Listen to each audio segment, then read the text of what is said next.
Pasamos a cada uno de ustedes en esta rica mañana que nuestro Dios nos ha dado. Damos gracias a nuestro Dios. Estamos por terminar nuestra serie Viviendo conforme a los mandamientos de Jesús, donde tenemos la lección número 13 que lleva por título Belleza en la tormenta. Y nuevamente le damos gracias a cada uno de ustedes que durante todo el trimestre nos acompañaron, estuvieron con nosotros, nos dejaron algunos comentarios y damos la honra y la gloria a nuestro Dios porque en esta mañana terminamos con el hermoso Sermón del Monte que mencionábamos, el capítulo 5, capítulo 6 y capítulo 7 de Mateo, que nos ha enseñado a cada uno de nosotros de la manera que se vive en el reino de nuestro Señor Jesucristo. Y en esta mañana recordemos que tenemos nuestra lección 13, Belleza en la tormenta, donde también le hacemos la invitación para el próximo año, próximo trimestre, a que nos siga acompañando en nuestras lecciones. Dice el texto base, dice la palabra de nuestro Dios, lo tenemos ahora en el libro de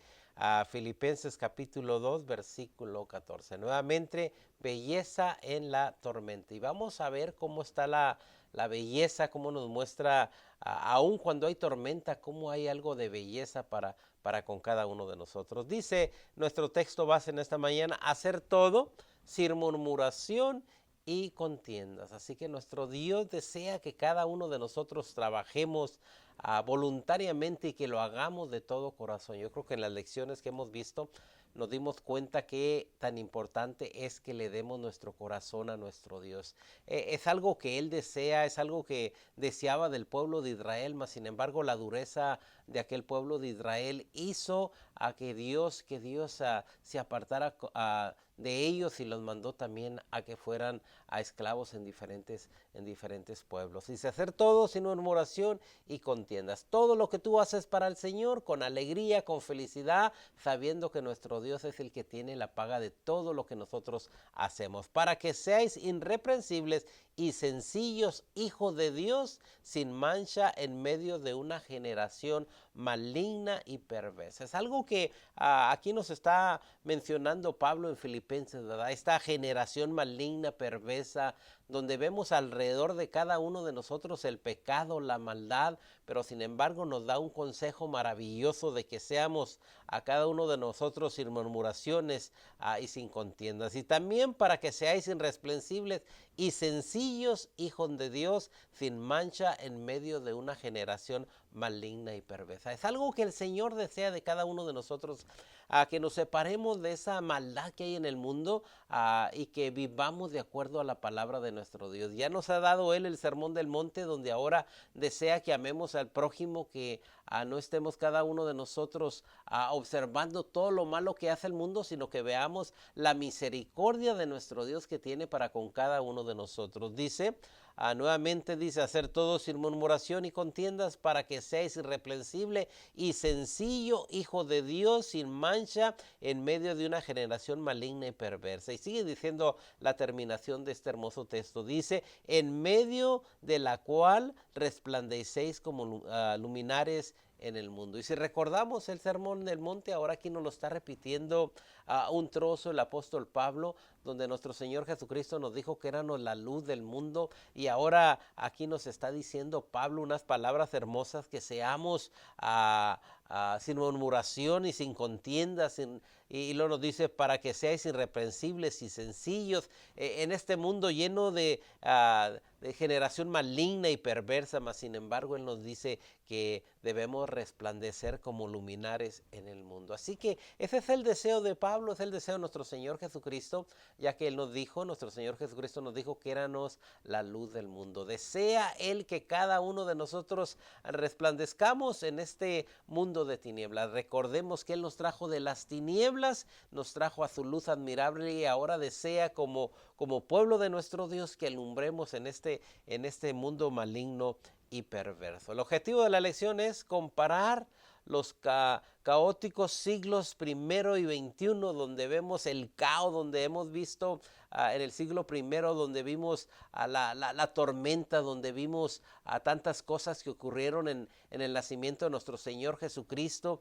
y cómo lo podemos ver ahora en nuestros tiempos, donde también hay caos, donde hay guerras, rumores de guerra, donde hay hambres, donde hay necesidad, donde tenemos ahora nuevo presidente y donde las naciones se pelean unas con otras, mas sin embargo vamos a compararlo y vamos a ver nuevamente belleza en la tormenta. Aun cuando nace nuestro Señor Jesucristo hay una tormenta, se hacen tantas cosas que aquel Herodes manda matar a los pequeños. Ahora vemos en cada uno de nosotros también cómo está nuestra nación en peligro, en guerras y tantas cosas, pero sin embargo hay belleza en la tormenta. ¿Por qué hay belleza? Ya nació nuestro Señor Jesucristo en aquella tormenta. Ahora cada uno de nosotros, el Señor ha nacido en nosotros y ahora debemos de caminar de acuerdo a su palabra. Y vamos a ver cómo el sermón del monte de Jesús es la respuesta hoy en el pasado. Hoy en día y en el tiempo pasado, como nuestro Señor Jesucristo fue la respuesta a aquella ciudad que estaba en tinieblas, mas sin embargo vio grande luz por medio del nacimiento de nuestro Señor Jesucristo. Y hoy como el mundo también recibe esa luz ahora por cada uno de nosotros que hablamos de la palabra de nuestro Dios, ahora también en este presente quiero que sepan que también la bendición de nuestro Dios está. Aún en la tormenta, aún en las guerras, aún en la hambre, en la necesidad, hay una belleza. ¿Por qué? Porque los hijos de Dios proclaman y siempre estamos anunciando la palabra de nuestro Dios. Tenemos unos pasajes de la Biblia también que nos enseñan algo maravilloso para con cada uno de nosotros. Estamos terminando el trimestre y lo hemos de cerrar con algo muy hermoso después de haber aprendido el sermón del monte. Dice Mateo 5:13, donde nos vuelve a recordar, dice, mas vosotros sois la sal de la tierra, que ya lo estudiamos de qué manera cada uno de nosotros somos la sal de la tierra. Dice, pero si la sal se desvaneciere, dice, ¿con qué será salada? No sirve más para nada, dice, sino para ser echada fuera y hollada por los hombres. Así que es algo importante que el Señor en el sermón del monte menciona que somos la sal de la tierra, y cómo se oye el eco desde allá de aquel monte hasta nuestros tiempos. Todavía el que ha nacido de nuestro Dios, quiero que sepan que todavía seguimos siendo la sal de la tierra, que le damos sabor, que le damos vida a esta generación mala de pecado. Y lo dice, vosotros sois la luz del mundo. Una ciudad sentada sobre un monte no se puede esconder, ni se enciende una luz y se pone debajo de un almud, dice, sino sobre el candelero y alumbra a todos los que están en casa. Aquí está hablando de ahora lo que nos toca a cada uno de nosotros. Cuando vino nuestro Señor Jesucristo a aquella ciudad asentada sobre un monte, cubriendo las tinieblas, nace nuestro Señor Jesucristo, trae luz a aquel pueblo. Ahora cada uno de nosotros como luz del mundo, también ahora estamos alumbrando. ¿Para qué? Para que más personas vengan al conocimiento de la palabra de nuestro Dios. También nos da Filipenses capítulo 2 versículo 14 y 15. Mira la enseñanza de Pablo, dice, hacer todo sin murmuración y contiendas. Todo lo que hacemos para el Señor, cuando amamos al prójimo, cuando ayudamos al prójimo, cuando servimos, cuando alabamos a nuestro Dios, cuando le damos la adoración, cuando le damos el ayuno, dice, hagan todo sin murmuración y contiendas. ¿Por qué? Porque si vivimos, para Él vivimos, y si morimos, de Él somos. Dice, para que seáis irreprensibles y sencillos, hijos de Dios,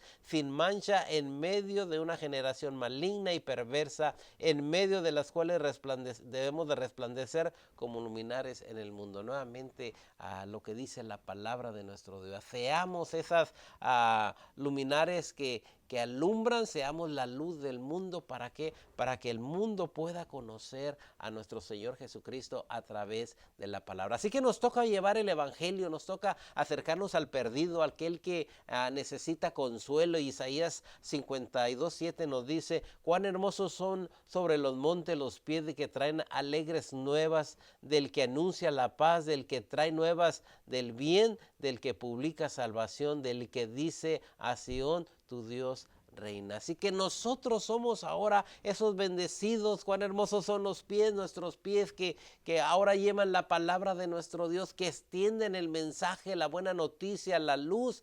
Aquel mismo Jesús que Emmanuel, Dios con nosotros, ahora ese mismo Señor Jesucristo es llevado al mundo por cada uno de nosotros. ¿Para qué? Para que reciban la buena noticia. ¿Y para qué? Para publicar la salvación que dice a Sion, tu Dios reina. Así que con esto vamos a ver nuestro cuadernito de escuela sabática, donde vamos a ver exactamente a qué tipo de tormenta se encontraba en aquellos tiempos y cómo en esa tormenta hay una belleza. Yo creo que recordamos allá el diluvio, cuando vino aquella tormenta, vino una tormenta fuerte donde llueve sobre la tierra, mas sin embargo después de la tormenta sale un hermoso arco iris. ¿Para qué? Para mostrarle al mundo que Dios está con nosotros. Aún en las tormentas que ha habido en el mundo, quiero que sepan que nuestro Dios misericordioso viene y está con cada uno de nosotros. Dice entonces la introducción, dice, después de una tormenta catastrófica, dice,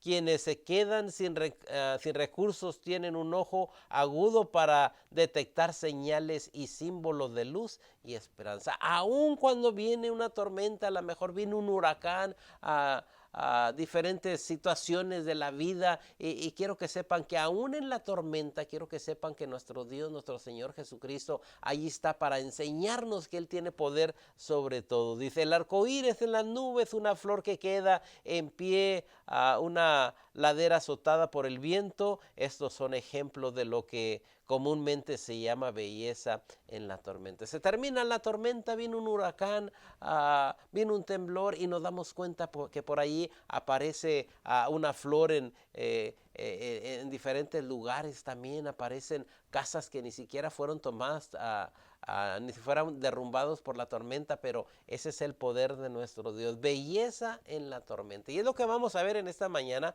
como el sermón del monte, como la venida de nuestro Señor Jesucristo, aun cuando los acontecimientos sociales y políticos de aquellos tiempos estaban en su apogeo, nuestro Señor Jesucristo viene y rescata aún a la humanidad. Como también nosotros tenemos problemas sociales y políticos, y también como la venida de nuestro Señor Jesucristo está a las puertas. ¿Para qué? Para recibir al Rey de Reyes y Señor de Señores. Sigue diciendo cómo se relaciona la idea de este tipo de belleza con el Sermón del Monte. Hay una belleza en el Sermón del Monte, aun cuando hay problemas allá en Jerusalén, donde aquellos judíos esperaban que naciera el Redentor, el que los iba a sacar de la esclavitud. Quiero que sepan que algo maravilloso pasa cuando viene nuestro Señor Jesucristo. ¿Cómo se relaciona la idea de este tipo de belleza con el Sermón del Monte? En términos sencillos es la descripción que hace Jesús de las señales y los símbolos de luz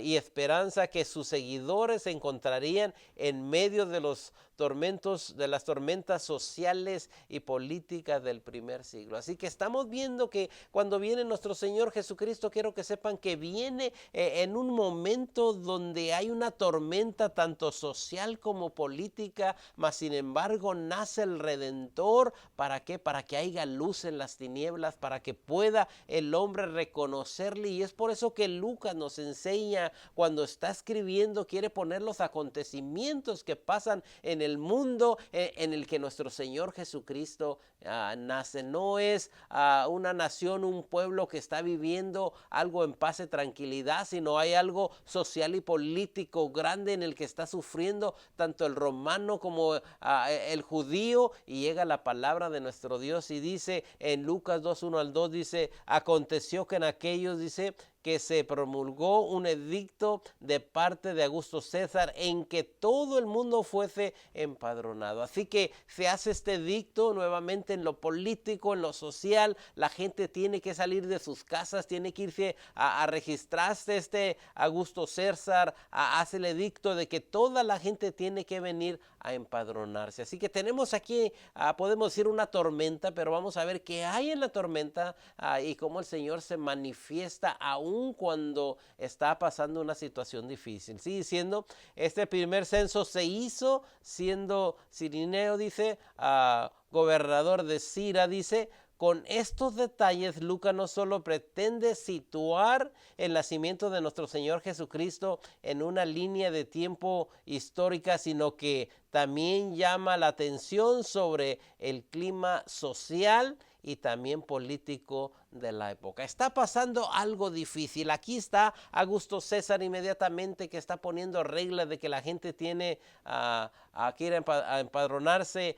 hasta Belén, y ahora tenemos todo lo que está aconteciendo en ese tiempo. Ahora veamos qué es la tormenta, qué es lo que está pasando ahí en Jerusalén al nacer nuestro Señor Jesucristo. Primeramente, el asiento de Julio César en el año 44 antes de Cristo. Así que tenemos aquí, todavía no nace nuestro Señor Jesucristo, pero va a haber algunos problemas, alguna tormenta, pero el Redentor viene. Dice, el asesinato, dice, de Julio César en el año 44 antes de Cristo dio comienzo a un periodo de confusión dentro del Imperio Romano. Así que aquí tenemos el asesinato de Julio César, inmediatamente dejando a sus dos hijos, tanto Octaviano y Antonio, como herederos del trono. Así que esto está pasando en el año 44, donde es asesinado Julio César. Inmediatamente sus dos hijos, tanto como Octaviano como Antonio, empiezan a pelear por el trono. Y sigue diciendo, muy pronto Antonio se casó con Cleopatra, la reina egipcia, quien conspiró junto con su esposo en contra de su hermano para ocupar en forma exclusiva el trono. Esto condujo a una sangrienta guerra civil, la cual eventualmente envolvió a todo el mundo romano. Si estamos viendo aquí la tormenta, donde estamos viendo el pleito por el poder, por el reinado, donde aquel Antonio se casa con aquella reina egipcia. Inmediatamente unidos juntos quieren destruir a su hermano. Dice, en la batalla de Asio, dice, en el año 31 antes de Cristo, Octaviano derrotó a Antonio y a Cleopatra, dice, la cual lo confirmó como el único gobernador del imperio. Si estamos viendo la tormenta, que hay pleitos entre hermanos, donde ahora vemos aquí a este personaje que se queda, a Octaviano, que se queda al frente del imperio. Octaviano se cambia de nombre a César. Este personaje cambia su nombre, se llama César, y posteriormente le agrega Augusto, que viene siendo el exaltado. Dice, este fue el César que decretó el censo mundial como propósito de impuestos y servir al servicio militar, haciendo de esta manera que María y José fueran a Belén, luego donde nació nuestro Señor Jesucristo. Si estamos viendo el caos de pleito, de guerras civiles, donde los entre hermanos se andan peleando, mas sin embargo aquí vemos que ganó Octaviano, se queda en el poder, cambia su nombre a César y luego agrega César Augusto, y todo esto es un caos. Pero hay una belleza, hermanos, hay una belleza, y esto es lo maravilloso de esta lección, que aún en la tormenta, aún en el caos, viene nuestro Señor Jesucristo a salir como esa flor que sale después de toda la tormenta. Dice, las cosas estaban muy mal en el mundo romano cuando Jesús llegó a la tierra. En ese momento había una tormenta sociopolítica. Así que nace nuestro Señor Jesucristo en un momento especial, aun cuando hay tormenta, aun cuando todo está pasando mal. Y quiero que sepan que esto lo comparamos a nuestro siglo XXI, donde tenemos tantas guerras. Ahorita estamos hablando de la guerra en Israel, de la guerra de Rusia, China, y todo ello también es una tormenta. Pero aún en la tormenta, quiero que sepan que todavía hay personas que vienen al conocimiento de la palabra de nuestro Dios. Ahorita estamos viendo cuántos musulmanes se están convirtiendo al cristianismo. ¿Por qué? Porque aún en la tormenta nuestro Dios levanta frutos. Sigue diciendo en su sitio web, el notable teólogo del Nuevo Testamento, el señor Wright, cita 3 sistemas tropicales que convergen para crear la tormenta perfecta en el momento en que Jesús llegaba a la tierra. Y vamos a ver 3 situaciones que pasaban cuando nuestro Señor Jesucristo nace. No era todo perfecto, sino nace en un momento donde hay guerras, donde hay pleitos, y la primera es el viento pagano occidental del Imperio Romano junto con sus enormes ramificaciones sociales políticas, donde vemos allí en los romanos la idolatría, donde se inclinaban a los dioses ajenos y donde forzaban al pueblo de nuestro Dios o al pueblo judío, lo forzaban a que se fuera hacia la idolatría. Pero sin embargo quiero que sepan que nuestro Dios siempre ha cumplido su promesa de venir a su tiempo. Un sistema de alta presión por las aspiraciones nacionales de Israel. Israel esperando que naciera el Mesías, el que les iba que iba a ser el que los iba a quitar de esa opresión que tenían de los romanos. Es lo que ellos esperaban. Y la otra es Dios, la energía tropical de un huracán lanzado en la mezcla, en que Dios tiene en control, en que Él sabe exactamente cuáles son los tiempos. ¿Para qué? Para que naciera nuestro Señor Jesucristo. Estaba profetizado aún cuando había guerras, cuando había pleitos entre hermanos. Vemos que nuestro Dios es el que tiene en control del mundo. En nuestros tiempos, nuevamente, ¿quién es el que tiene el control del mundo? Es nuestro Dios. Rumores de guerras y guerras, temblores, hambres, pero quiero que sepan que a su debido tiempo nuestro Dios mandará a su Hijo a recoger el fruto de aquellos que recibieron a Jesucristo como el Salvador del mundo. Sigue diciendo, así que mediante esto, en un mundo sumergido en un caos social y político, con la nación judía marginada en las regiones oscuras del imperio, por no inclinarse ante el César, porque ese era el pleito de que los judíos no querían reconocer a César como su Señor, y gloria sea nuestro Dios que no lo hicieron, y ese era el problema. Dios envía a su Hijo en el cumplimiento del tiempo, especialmente cuando todo parecía caos, cuando todo parecía problemas. Nuestro Dios manda a su Hijo en el cumplimiento de los tiempos, sin pasarse un día más ni menos, sino que viene el Redentor del mundo. La misión de Jesús no fue la de destronar al gobierno o hacer volcar la promesa de paz de Roma, sino de crear un pueblo que literalmente vendría a ser hermoso en medio de esta tormenta social y política. Nuestro Señor Jesucristo empieza con sus 12 y lo vemos más adelante, asciende al cielo, viene aquella grande multitud con la predicación de Pedro, empieza a crecer el pueblo de nuestro Dios en un mundo difícil, en un mundo que la iglesia era perseguida. Las bienaventuranzas describen las actitudes del corazón de estas personas, entre tanto que el resto del sermón prescribe sus características, las cuales Pablo encierra en un hermoso lenguaje. Cuando llegó el tiempo, especialmente que vendría el Hijo de Dios. Por tanto, al venir conforme a los mandamientos de Jesús en el Sermón del Monte, nos permite ser esa belleza en medio de las tormentas sociales y políticos de nuestro mundo del siglo XXI. Igualmente, así como había guerras, rumores de guerras, problemas, nace el Hijo de Dios. Aquella ciudad que estaba en tinieblas, inmediatamente ve grande luz. Ahora nuestro mundo que vive en delitos y pecados, quiero que sepan que también ve la luz. ¿Por qué? Porque cada uno de nosotros somos la luz de este mundo que brilla en la oscuridad. Con esto en mente debemos de meditar y pensar que el Señor desea que su pueblo viva de acuerdo a la palabra de nuestro Dios. La semana pasada mencionábamos cuántos de nosotros nos ponemos la etiqueta de Jesús, mas sin embargo no queremos hacer las enseñanzas que Él tenía para con cada uno de nosotros. Espero que a través de estas lecciones tengamos esa etiqueta de que somos cristianos, de que Jesús vive con nosotros, pero también que le hemos entregado el corazón y también que guardamos sus enseñanzas de tal manera que Él desea. Dice la pregunta número 1.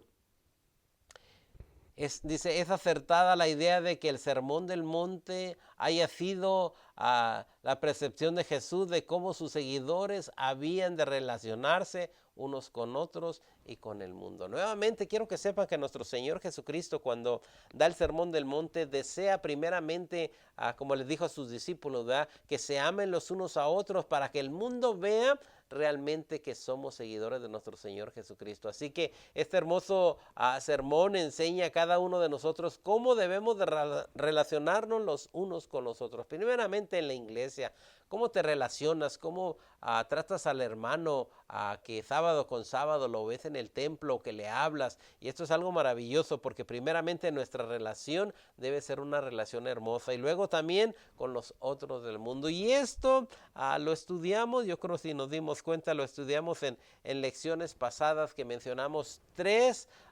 El sermón está entretejido alrededor de tres temas principales. Y estos tres temas principales es de lo que hemos estado hablando a través de las lecciones. El primero, cómo es que el cristiano tiene que relacionarse con el mundo que les rodea. Amemos al mundo, no los deleitos del mundo, pero sí busquemos cómo poder rescatar a ese mundo que está perdido en el pecado. Así que esa es nuestra relación. Debemos de hablar la palabra de nuestro Dios, debemos de amar al prójimo, debemos de traerlo a los pies de nuestro Señor Jesucristo. La segunda es como que los cristianos deben relacionarse con la ley de nuestro Dios. Nuestro Dios nos ha dejado una ley, una de las enseñanzas más hermosas, que cuando va a ascender al cielo dice que vayan a llevar esta palabra por todo el mundo, empezando en Judea y se vayan hasta los últimos de la tierra. Así que amamos la ley de nuestro Dios y nos relacionamos de tal manera que obedecemos. No únicamente tomamos la etiqueta de ser cristianos, sino que también las enseñanzas que Jesús mostró para con cada uno de nosotros. ¿Cómo debe ser la postura cristiana hacia el mismo Dios? Yo creo que si Él nos ha dejado su palabra, enseñanzas para con cada uno de nosotros, que amemos a nuestro prójimo como a nosotros mismos, entonces tenemos que amarle. Así que estas son las enseñanzas que se nos dieron. Dice la pregunta número 2. En sus propias palabras, resuma el ambiente social y político del primer siglo. ¿Es ese contexto relevante para el sermón de Jesús? Quiero que sepan, lo vimos a través del tiempo, como el asesinato de Julio César en el año 44 a.C. dio comienzo un periodo de confusión dentro del imperio de Roma, donde la situación estaba difícil, donde sus dos hijos, mencionábamos, que se pelearon por el poder para ser ellos los gobernantes o los herederos del trono. En esa tormenta nace nuestro Señor Jesucristo. En ese ambiente social, político, ahí está naciendo el Hijo de nuestro Dios para rescatar nuestras vidas. También vimos cómo tanto muy pronto Antonio se casa con Cleopatra. Cuando se casa con ella, con la reina egipcia, inmediatamente se juntan para destruir a su hermano. Mas sin embargo vemos que Octavio derrota a su hermano Antonio y a Cleopatra, la cual confirma como el único gobierno del imperio. Y todo esto surge durante el nacimiento de nuestro Señor Jesucristo. Y ahora vamos a nuestros tiempos, donde sigue ese mismo conflicto, esa misma tormenta, y cómo hay belleza en la tormenta, donde ahora el Hijo de Dios resplandece, donde cada uno de nosotros llevamos la palabra de nuestro Dios a los confines de la tierra, donde vemos guerras en diferentes partes del mundo, donde vemos diferentes situaciones, las drogas, el aborto, y todo ello lo vemos en un ambiente social y político, y que también en este ambiente se levanta la iglesia de Dios, se pone de pie y predica el evangelio de nuestro Dios. Gloria sea nuestro Dios, que nos ponemos de pie para llevar el evangelio a nuestro Dios. Ahora miren qué tiempo, dice la pregunta 3, ¿cuál es el significado de la frase el cumplimiento de tiempo? Llegó un momento, y quiero que sepan que Dios tiene el control de todo lo que está pasando en este mundo. Cuando llegó el tiempo, o el cumplimiento del tiempo, que era de tormenta, de pleito de los romanos, que el cristianismo dispensen que el judaísmo empezaba a sentir, a esperar al Mesías. Ahora vemos en Gálatas 4:4 donde llega el cumplimiento del tiempo. Las palabras de Pablo, el cumplimiento del tiempo en Gálatas 4:4 se refiere al cumplimiento de todas las circunstancias, incluyendo las condiciones tanto políticas, culturales necesarias que prepararon el escenario para la llegada del Mesías aquí en la tierra. Nuevamente todo esto prepara la llegada del Mesías, y quiero que sepan que no sabemos cuándo vendrá nuestro Señor Jesucristo nuevamente en la tierra, pero algo sí sabemos, que los acontecimientos que están pasando alrededor de nosotros son acontecimientos ¿para qué? Para que también se cumpla el tiempo de que ha venir nuestro Señor Jesucristo nuevamente por segunda vez. Así que, ¿cuáles son los tres sistemas tropicales que mencionábamos, cada uno de ellos, verdad? Las implicaciones políticas del Imperio Romano, las aspiraciones nacionales de Israel y el control divino sobre la historia del mundo, donde vemos aquí el pleito político social con los romanos, donde vemos la esperada del Mesías, pero sabiendo también que nuestro Dios es el que tiene en control de todo lo que pasa en el mundo. Y gloria sea a nuestro Dios, que Él es el que tiene el control de todo. Ahora, en esta mañana, después de haber terminado todo el hermoso sermón del monte, nos hemos dado cuenta que a través de esa tormenta, a través de subiéndose nuestro Señor Jesucristo al monte y predicando, nos damos cuenta que nos enseñó que aún en los tiempos difíciles hay una flor, hay algo maravilloso. ¿Para qué? Para cada uno de nosotros. Ahora, porque de tal manera amó Dios al mundo que dio a su Hijo unigénito, para que todo aquel que en Él cree no se pierda, sino que tenga la vida eterna. ¿Cómo vive nuestro mundo? En verdad vive en una tormenta, mas sin embargo, aún en la tormenta hay belleza. Aún cuando vino aquel diluvio, nos dimos cuenta que salió el arco iris. Ahora esperamos al Rey de Reyes, Señor de Señores. Aún en esta tormenta donde vivimos en un mundo de maldad, de engaño, de envidia, pero nuevamente de que vendrá el Señor de Reyes, el Señor de Señores y Rey de Reyes. Que en esta rica mañana el Señor te bendiga.